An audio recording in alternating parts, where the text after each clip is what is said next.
No, naging milyonaryo na si Senator Tulfo. Ako ayoko po si Senator Tulfo, pero wag muna natin pag-usapan kasi out of topic eh.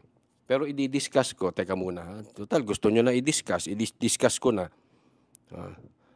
Relax lang kayo. Gusto nyo banatan natin, sige, babanatan natin si Tulfo. Hindi kasi pinasok nyo eh. Out of topic, i-discuss natin. Okay naman eh. Walang problema. Basta dyan lang kayo, huwag kayong aalis. I-discuss natin. Nahanap ko lang ha. Dyan lang kayo ha. Ay, problema.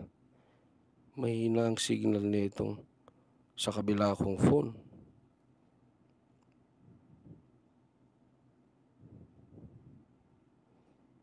Ba't mahina signal?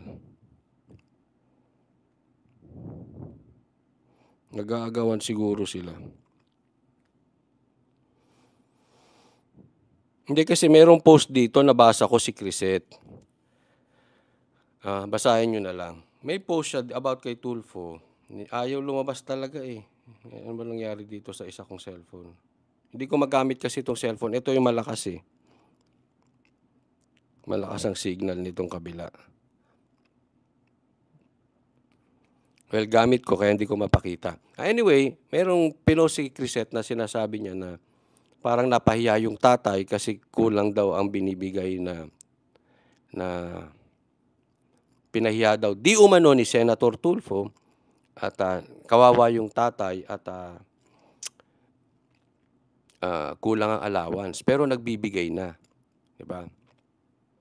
Ang sa akin diyan, ang take ko po diyan, wag naman po sanang ganun. Okay? Wag naman kasi yun ay personal na bagay. Yun po ay family matters. Wag po natin sirain yung pamilya.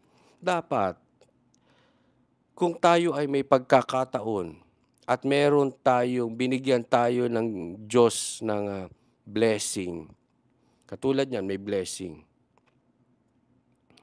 Dapat, yung blessing na binigay kay Tulfo, gamitin mo yan para yung family ay maayos.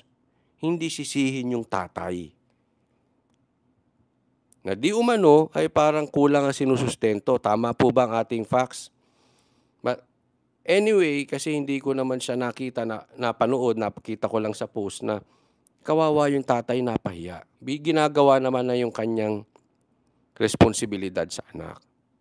Sana wag pumasok masyado si Senator Tulfo sa usaping personal.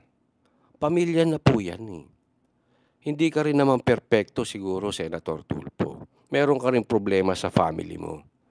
Ihiwalay po natin yan, yung mga personal na bagay.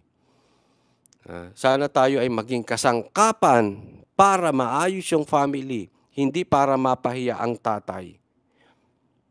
Kasi pag napahiya na yan, kawawa naman eh. Check your heart. Yun na lang masasabi ko.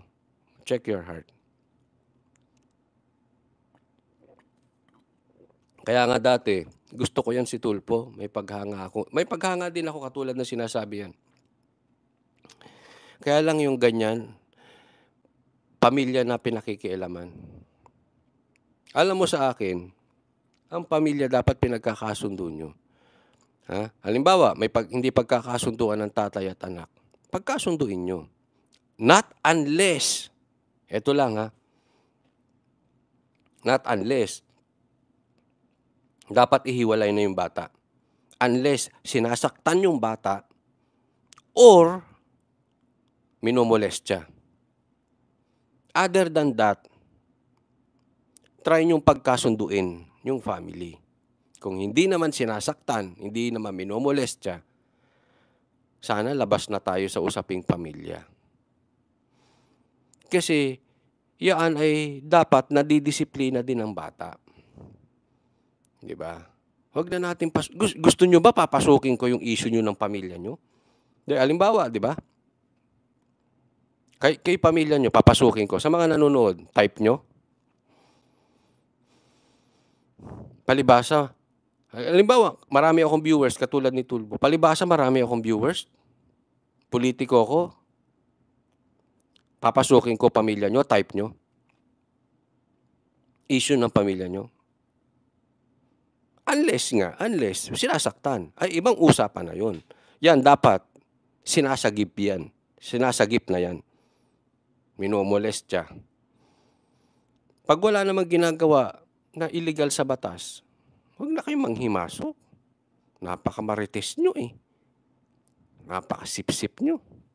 Napakasipsip tuloy, napaka-epal.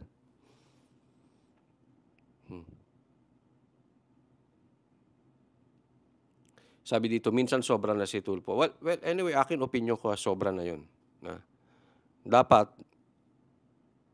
kung maganda ang blessing ng iyong channel, ginagamit mo ito para maayos ang pamilya, hindi para pahiyain ng tatay.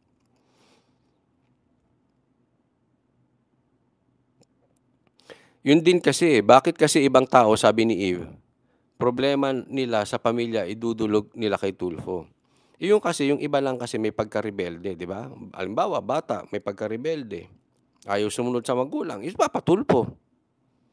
Di ba? Hindi tuloy natuturuan ng kabataan. Yung pala, ang problema, kulang lang yung baon. Pambihira naman, no? May mas tamang paraan pa na dapat gawin kesa ganun. So if ever, hindi ko po sure, no, but nandito pa kami sa Davao at standby lang kayo, ha, kasi kung may kaganapan at magla-live ako mamaya,